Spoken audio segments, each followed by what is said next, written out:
Bonjour à tous et bienvenue dans ce nouvel épisode de l'effet de levier. Nous recevons aujourd'hui Valentin Freudenreich, qui est associé fondateur d'Integrity Advisory, et également Rui Cabrita, qui est associé fondateur en fiscalité du cabinet d'avocats Solegal. Bonjour.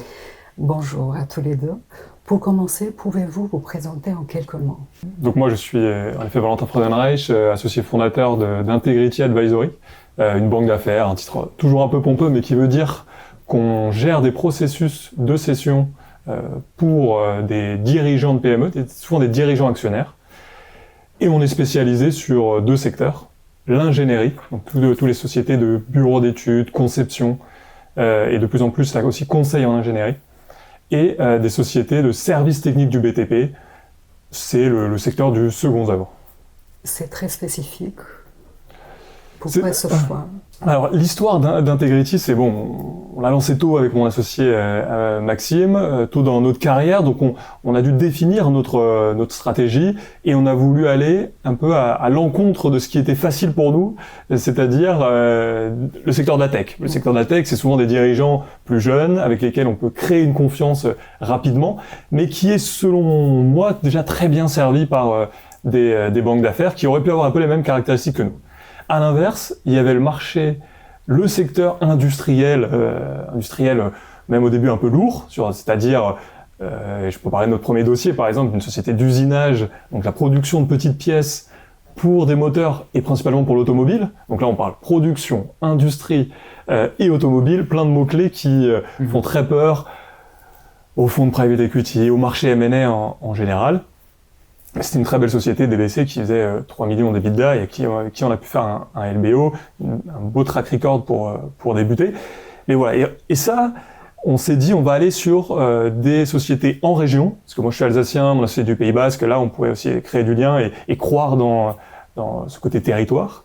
Aller sur des sociétés d'une certaine taille déjà, c'est-à-dire des vraies PME, mais plutôt aller se mettre de la difficulté sur les métiers, les secteurs encore mal adressés, ou alors qui étaient adressés par des banques d'affaires beaucoup plus traditionnelles. Ou alors un expert comptable, un avocat, mais de manière plus traditionnelle, et non pas des banques d'affaires qui allaient nous ressembler. Et donc on pouvait proposer aux dirigeants un vrai choix. Voilà, il y a... bon, je peux le citer, mais je sais pas, le Crédit Agricole la partie M&A du Crédit Agricole en région.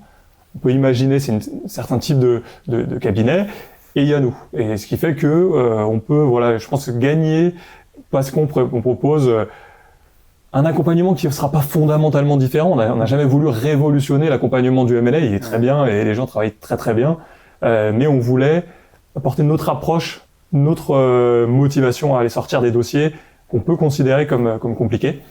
Ça, c'était déjà la réponse un peu longue pour répondre à la question, mais c'est ce qui a créé notre début. Et petit à petit, au gré des deals qu'on a sortis, on a remarqué que le service à l'industrie, l'ingénierie, ou un autre métier qui était difficile dans le BTP, un secteur souvent aussi qui pose question, aspect cyclique, par exemple.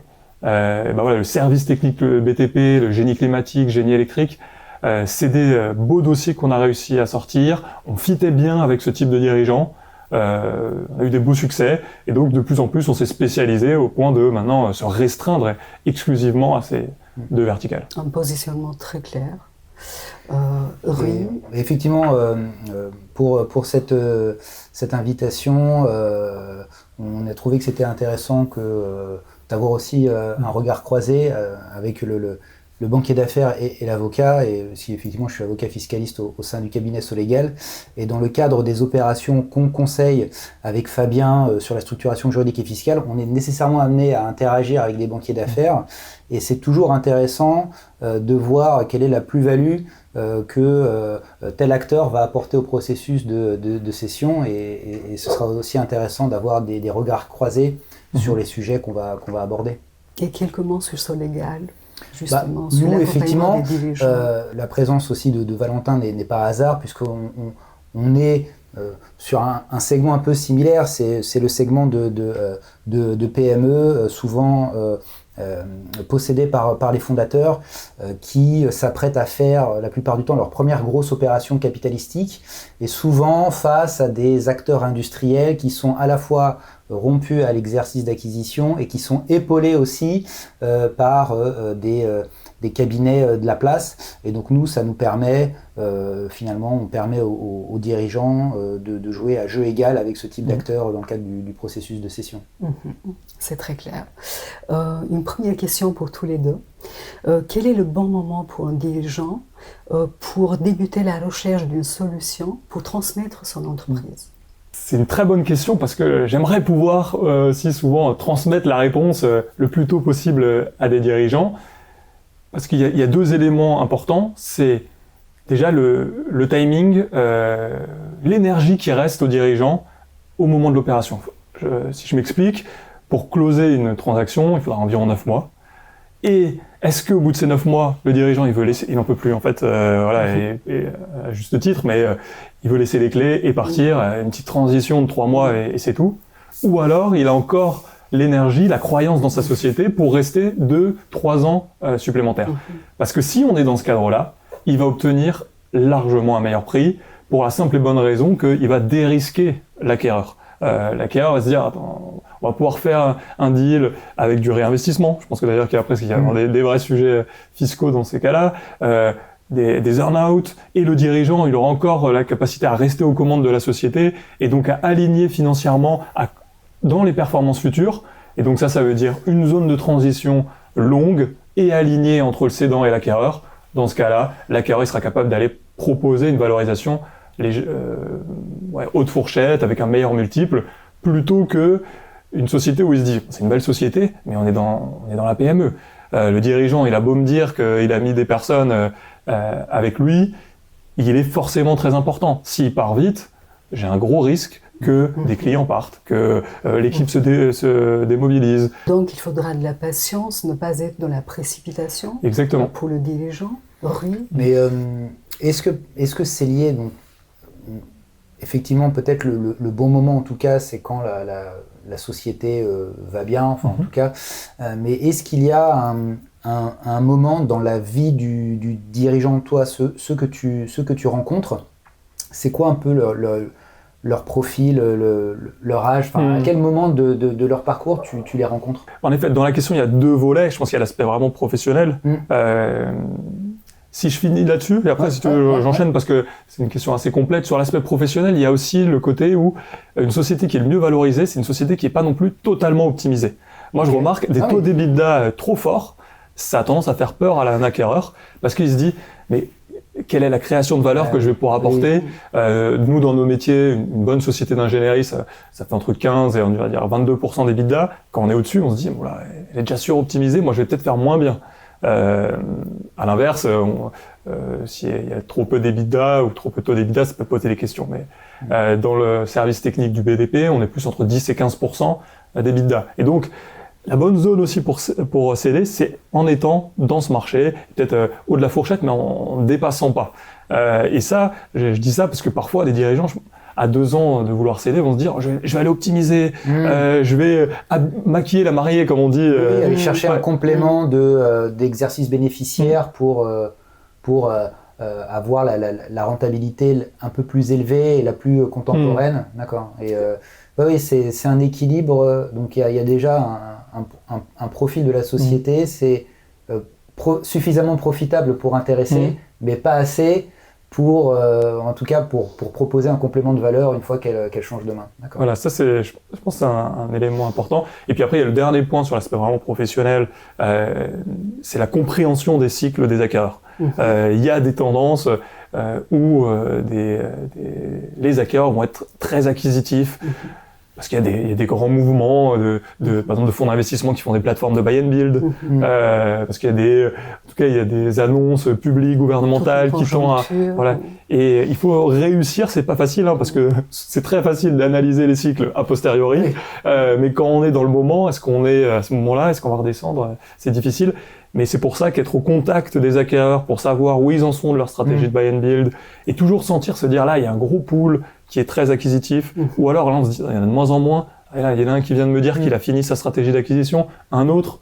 Là, on arrive un peu en fin de cycle d'acquisition. Et donc, par rapport à ce cycle professionnel ou sectoriel, finalement, le dirigeant, est-ce qu'il ne doit pas s'interroger et prendre contact avec un banquier d'affaires, même très en amont ou de manière ponctuelle, annuelle, pour savoir si à l'instant T il est dans le bon timing, ou est-ce qu'il y aurait une reco qui consisterait à dire pour un fondateur, une fois qu'il a dépassé la quarantaine, cette réflexion, elle doit même avoir lieu une fois par an ou une fois tous les 2 ans? Oui, c'est une très bonne remarque. Moi, je dirais que 4-5 ans avant de vouloir le faire, on le sent que c'est optimisé. Mais j'ai même envie de dire, c'est une société vend des produits, vend des services, mais à la fin, le but d'une société, c'est aussi de se vendre elle-même, que son propre produit, c'est soi-même.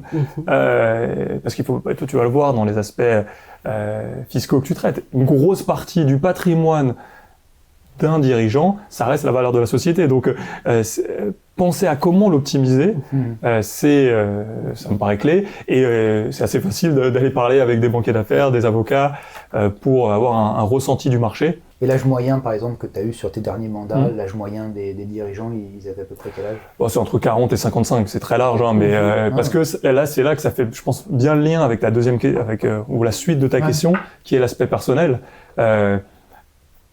Parce que oui, il y a l'aspect pur, professionnel que je viens de donner, mais la réalité, c'est qu'on vient nous voir. Je peux donner des exemples concrets, mais justement, ça peut humaniser aussi un peu ce type d'opération. Tu peux nous apporter quelques illustrations de ce que tu vois au quotidien. Ouais, et il y a un dirigeant qui nous a dit clairement qu'en fait, il doit faire une opération, sinon sa femme va le quitter, parce que il est trop au travail. Et là, ça commence à durer, et il faut qu'il puisse lui dire non, mais au bout d'un moment, ce cycle de travail très intense va se finir, et on sent qu'on va sur ce terrain-là.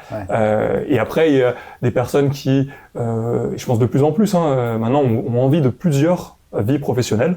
Et donc, on voit, il y a des cycles un peu de 7-10 ans, ou 15 ans, mais où on monte une société, et puis après, on a envie cash out. Et finalement, pour ce point, moi, j'ai l'impression que c'est un peu comme une visite annuelle qu'on pourrait faire comme un bilan de santé.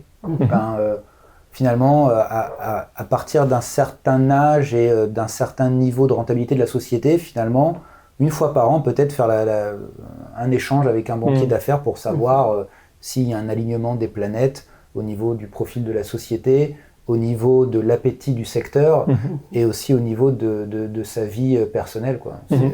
Quelle est selon vous la croyance la plus répandue chez les dirigeants sur leur capacité à vendre seule leur entreprise?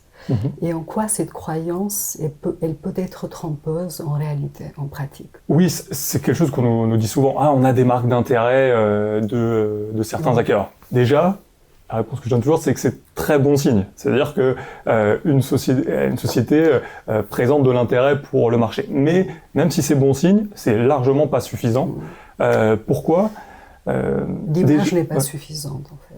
Pardon ? L'image n'est pas de l'entreprise, parce que... En tout cas, en apparence, c'est pas suffisant. Non, si on a des marques d'intérêt, c'est que l'entreprise, elle est identifiée dans le marché, qu'elle a une bonne image, en fait. Ouais, donc c'est déjà très... C'est bon signe. Mais là où ça va pas être suffisant, c'est que déjà, les acquéreurs souvent qui viennent et solliciter un dirigeant, lui dire qu'il est intéressé, il faut se poser la question, est-ce que c'est vraiment des acquéreurs ou est-ce que ils vont plus peut-être faire du tourisme pour prendre de l'information? Et si je m'explique, c'est un bon acquéreur qui est rompu, il sait comment jouer son jeu de négociation.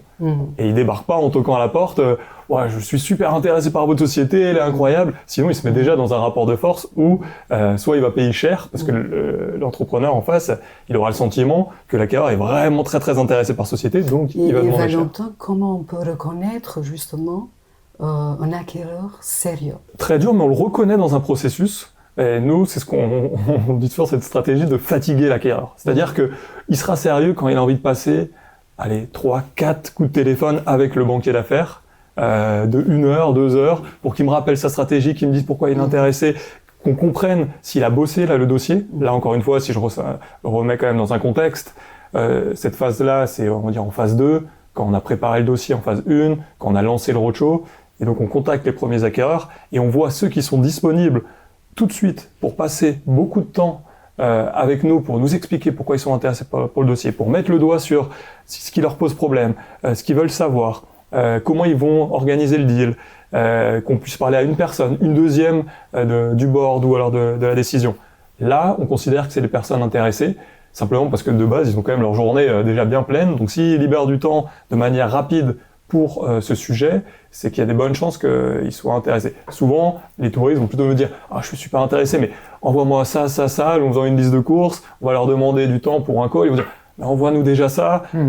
Ça commence à sentir qu'ils ont surtout envie d'avoir tranquillement accès à des informations. Et donc, ce travail de filtre, en tout cas de premiers échanges, tests pour tester la motivation de potentiels acquéreurs, de ceux qui ont émis des marques d'intérêt, c'est également l'un des premiers rôles que peut faire le banquier d'affaires dans le cadre du processus.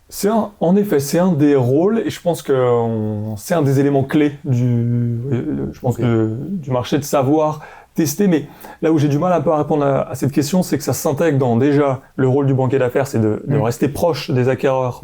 Surtout quand on a une spécialité sectorielle, c'est plus facile, mais rester proche au quotidien des acquéreurs pour être capable de l'utiliser très rapidement dans un processus. Mais c'est aussi de savoir bien présenter le dossier, donc de faire des documents analytiques comme le mémorandum, le business plan, ces choses-là, pour après avoir les armes et le sac à dos bien rempli quand on va voir les acquéreurs et être capable de répondre rapidement à leurs questions, d'anticiper les frictions. On nous pose une question, on a la réponse, on a le document qui vient le justifier immédiatement, ce qui fluidifie beaucoup les discussions. Ça, je pense que c'est important. Et d'ailleurs, ça vient aussi répondre à pourquoi un processus de gré à gré qui finalement passe tout de suite à la phase 2, c'est-à-dire tout de suite à la mise en relation. Mais après, quand l'acquéreur dit « Ah, alors tu m'enverras ça, j'ai ça, est-ce que tu as des éléments complémentaires sur ce sujet-là ?» Et là, on regarde derrière, on n'a rien, on revient dans 2 semaines, 3 semaines, et puis qui fait à l'intérieur de la société, tout le monde est déjà bien occupé, qui va faire cette analyse complémentaire. Parfois, il faudrait, ce qui prend 1 mois. Donc là, on met tout le process sur pause, on perd tout le momentum. Aujourd'hui, beaucoup d'acteurs se présentent comme intermédiaires en session. Quel est votre sentiment là-dessus ? Quelle réalité très différente se cache derrière ce terme ? Effectivement, alors, avant que Valentin réponde, moi je donne mon point de vue de l'extérieur. Nous, avocats, c'est une profession réglementée. Donc, pour pouvoir se revendiquer avocat, voilà, c'est très facile de vérifier, en fait, au moins auprès d'une inscription à un ordre des avocats, à un barreau. L'activité, en tout cas, d'intermédiaire en session en sens large, parce qu'ensuite ça peut correspondre à différentes appellations. Moi, de ce que je perçois, c'est pas une profession réglementée, comme peut l'être, par exemple, un expert comptable ou autre. Donc, en théorie, beaucoup de gens, en tout cas, il n'y a pas de barrière à revendiquer une expertise en matière de cession d'entreprise.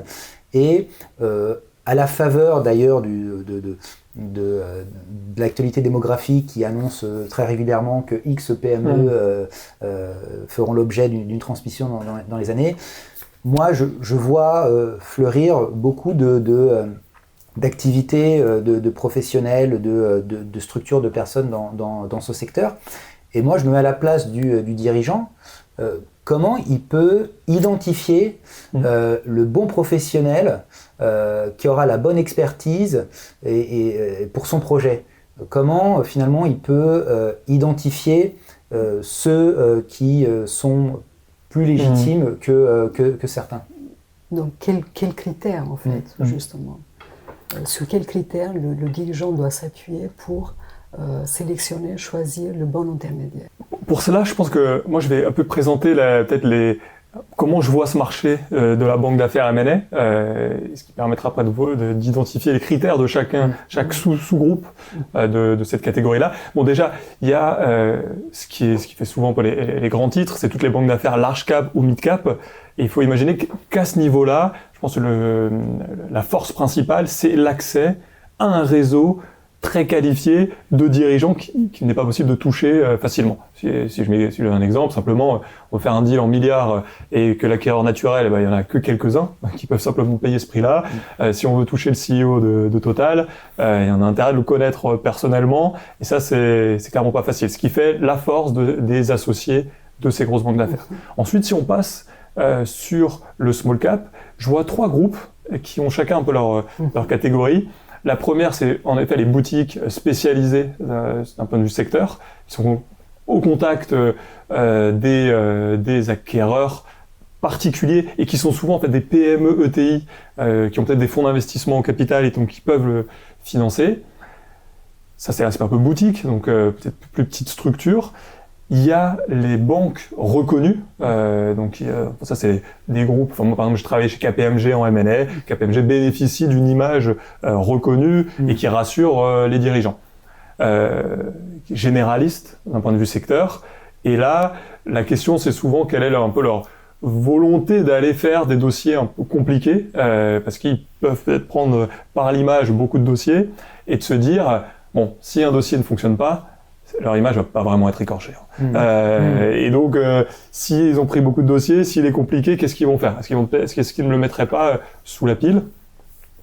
Et ensuite, il y a en effet, je pense, un mirage de la transmission de TPE, qui est en effet très important, mais qui a du mal à être adressé, trouver un modèle économique. Et donc là, je pense que c'est plutôt des personnes qu'on peut appeler des brokers, qui font, je parlais de la phase 1 très analytique, où on prend le temps de créer des documents. Eux vont peut-être passer plutôt sur de la diffusion, de la mise en relation, et avoir beaucoup de dossiers, être dans des rémunérations seulement à la commission de succès, et donc faire du volume, vouloir aller vite. Parfois ça marche, mais il faut bien... Là, voilà, je pense que le mot-clé, c'est de la diffusion, plus qu'un travail de processus.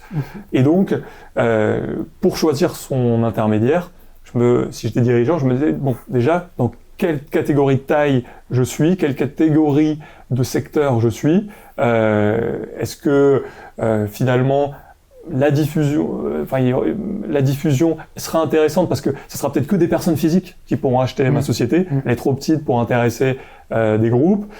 Est-ce que j'ai une position de niche dans un secteur en particulier, et donc là c'est peut-être des acteurs spécialisés dans le secteur qui sauront mieux la valoriser, ou est-ce que voilà, on le voit, certains dirigeants ont peut-être aussi un besoin d'être rassurés et de reconnaissance, et donc de prendre une banque traditionnelle avec un beau nom. En fait, je dis ça parce que j'ai un dirigeant un jour m'a dit, enfin moi j'ai pas travaillé toute ma vie pour que ça soit pas Rothschild qui vende ma boîte, et parce qu'il y a aussi un côté sympa à la fin de marquer le coup, et ça peut s'entendre aussi. Enfin voilà, donc la crédibilité aussi de oui, ou la réputation. La réputation. Alors moi, pour des fois accompagner des dirigeants en amont sur la sélection, on va dire, du banquier d'affaires, puisque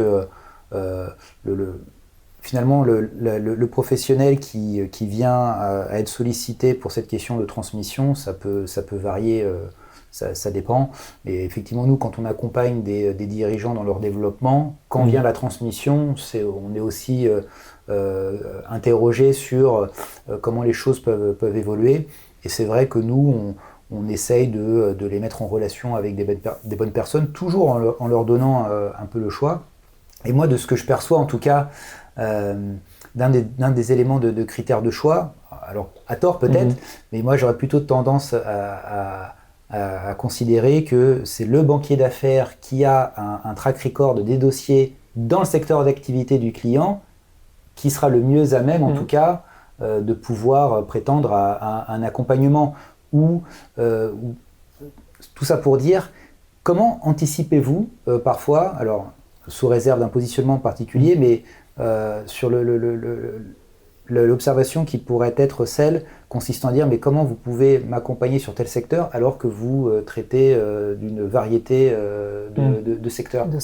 Bah nous, ça nous arrive moins vu qu'on est vraiment sur le secteur, mais c'est quand même une bonne question parce que parfois, même quand je dis l'ingénierie, ça regroupe beaucoup de sous-secteurs, donc on n'a pas fait non plus tous les sous-secteurs de l'ingénierie. Pareil, dans le second œuvre du BTP, il y a énormément d'éléments. Nous, on a fait plusieurs dossiers, par exemple, dans le génie climatique. Donc il y a cet aspect, je pense, en effet, track record, qui est important. Il y a la maîtrise du processus. Donc ça, c'est aussi un des éléments. Le dirigeant peut demander à son intermédiaire qu'est-ce qu'il va faire concrètement. Est-ce qu'il va faire de la mise en relation, mais quel document va-t-il produire, jusqu'où il va dans mener les discussions. Voilà, redétailler tout le processus, parce que faire de la cession d'entreprise, en fait, il y a plein de manières de le faire. Et donc comprendre qu'est-ce qu'on signe et sur quoi va s'engager le banquier d'affaires, ça permet aussi de différencier deux approches où on voit qu'il y a plusieurs étapes qui sont pas faites chez l'un, faites chez l'autre, des documents qui sont faits ou non. Et peut-être je mets le doigt aussi, il faut faire attention. Forcément, là je prêche un peu pour ma paroisse, mais beaucoup de dirigeants se disent la commission de succès, une rémunération à la commission de succès exclusivement, c'est le Graal, je paye rien et je paye que si ça marche. Mais ça crée quand même des biais ou des conflits d'intérêts invisibles qu'un banquier d'affaires qui fait ça a tendance à prendre beaucoup de dossiers, à vouloir non pas vendre le plus cher possible, mais vendre le plus rapidement possible. Et donc, bâcler... Oui, après je vais pas dire peut-être bâcler, mais il faut simplement se mettre à la place de se dire aussi, moi c'est un élément que je trouve super important et qui est pour un dirigeant. Il faut prendre le temps qu'il faut. Voilà. Pour bien traiter chaque étape du processus, en fait. Exactement. Et pour ça, parce que c'est un process MNS, c'est les montagnes russes, hein, et émotionnelles aussi. Et donc, il faut quelqu'un, en tout cas ma conviction, c'est qu'il faut quelqu'un qui a encore faim, qui a encore cette volonté de tenir la barre quand c'est dur et ne pas lâcher le dossier. En se disant, en fait, j'en ai 12 autres, ils vont plus facilement, je vais le mettre de côté. Et c'est pour ça qu'il y a le juste équilibre à trouver entre le track record et l'expérience préalable qui permet de reconnaître certains patterns et de mener le processus avec toutes les qualités que l'expérience donne, et un côté où il faut se dire, bon, mais qu'est-ce que ça change à ce conseil s'il réussit mon opération ? Est-ce qu'il a besoin de ce track record ? Est-ce que même financièrement, c'est encore impactant ? Parce que sinon, ça peut créer aussi un biais de confort et de finir par faire que les opérations qui se passent très bien, ce qui, dans le small cap, est rarement le cas. Et même d'ailleurs, donc, je pense même en mid cap, large cap, hein, ça doit bien secouer aussi. Donc il y a quelque chose à ajouter. Oui, donc de ce que je retiens, il y a vraiment un travail de sélection du bon partenaire. Mais finalement, comme tous ceux qui ont pu accompagner le dirigeant jusqu'à cette étape, et lorsque c'est la première fois qu'il appréhende une opération capitalistique d'une telle envergure, peut-être aussi solliciter son réseau professionnel de confiance pour lui donner une deuxième revue, peut-être dans les premiers échanges avec les premières rencontres avec les banquiers d'affaires, peut-être avoir son expert comptable ou son avocat, qui lui intervient aussi sur d'autres opérations pour lui donner un peu une seconde opinion sur le professionnel en question. Et jusqu'à présent, on a parlé finalement du choix qu'opère le dirigeant vis-à-vis du banquier d'affaires. Mais moi, la question que j'ai maintenant, c'est le choix que fait le banquier sur le client. Est-ce qu'il t'arrive de refuser des mandats qui te sont proposés par des dirigeants qui viennent te voir ? Oui, et ça... Alors j'allais dire énormément, mais peut-être pas c'est peut-être un terme un peu fort, mais oui, il y a beaucoup de mandats qu'on refuse parce qu'ils n'ont pas, je pense, les critères qui nous conviennent. Et d'ailleurs, c'est un élément important. Hein, je veux dire, un banquier d'affaires n'est pas capable de gérer. Je trouve que gérer 4-5 missions en même temps, c'est déjà largement suffisant pour bien les traiter. Donc ça peut être une question du dirigeant. Essayer de creuser combien de missions mènent en même temps la personne en face. Ça, c'est un très bon point, ça. Et nous, déjà, ça va être une première question qu'on se pose. Là, je disais, c'est une mission sur 9 mois. Hein, donc il faut qu'on arrive à bien anticiper, connaître notre charge de travail, parce qu'on veut avoir des belles réussites, avoir un track record qui se construit et ne pas avoir de friction client ou de déception client parce que c'est quand même ce bouche à oreille, ces références. Et donc, déjà, basiquement, il faut avoir le temps de le faire. Donc, ça, c'est la première réponse. Est-ce qu'on a le temps pour le faire ? Est-ce qu'il y a ensuite, après, la bonne cohérence entre les caractéristiques du métier du client, son positionnement, ses secteurs sous-jacents, par exemple, et avec ce que cherche le marché des acquéreurs, ce que nous disent les acquéreurs. Donc là, on sent, est-ce que ça fit bien ou est-ce qu'il y a des mots un peu complexes, mais ça peut être mince. compensé par d'autres sujets. Et ensuite, le vrai sujet, bon, ça c'est aussi un espèce, c'est le fit avec le dirigeant. On va travailler 9 mois avec lui. Il va avoir en effet quand même des montagnes russes, des bonnes nouvelles, mais comme des mauvaises nouvelles. Et donc, il faut qu'il y ait cette confiance qui se crée, tant lui envers nous. Ils se disent vraiment, on est les bonnes personnes pour porter son message, porter le travail de toute une vie, mais que nous aussi, on ait la confiance en se disant, voilà, cette personne, on va bien fitter avec, on va savoir pouvoir lui donner le juste retour entre, c'est son choix, mais il va nous faire confiance. Et ensuite, la question fondamentale, mais est-il vraiment vendeur ? Parce que c'est une question pas facile, et ça je jette pas la pierre à un dirigeant. On peut avoir envie de vendre, mais ça s'intègre aussi. Mais personnellement, qu'est-ce que je vais faire après ? C'est pas facile. Toute sa vie, on a été le dirigeant de la société. Même personnellement, même dans sa vie personnelle, on se retrouve à la maison. Alors même si on a pris un gros cash out, qu'est-ce qu'on fait ? Donc déjà, comprendre s'il a prévu, s'il a un autre projet. Ça va permettre aussi de faciliter. Est-ce qu'il t'est arrivé? Parce que l'un des éléments aussi qui fait que est-ce qu'on s'embarque sur un accompagnement ou non, c'est déjà qu'il y ait un alignement, ou en tout cas qu'il n'y ait pas de désalignement sur la perception de valeur. Parce que, exactement. Il suffit pas de dire je prends le mandat pour vendre la société, si le dirigeant en attend 10 et toi tu penses que ça vaut 2, il faut crever ce point, crever l'abcès dès le début. Ouais, très bon point. C'est un des points majeurs également. C'est pour ça qu'on fait des analyses de valorisation avant même de signer quoi que ce soit. Parce que être sûr déjà qu'on soit, en tout cas dans la zone minimum, parce qu'après le but c'est d'aller chercher bien plus que l'objectif, mais dans la zone minimum, se dire est-ce que on a la même perception et que si on est dans cette zone, vous allez avancer dans ce processus et dire oui, finaliser la transaction.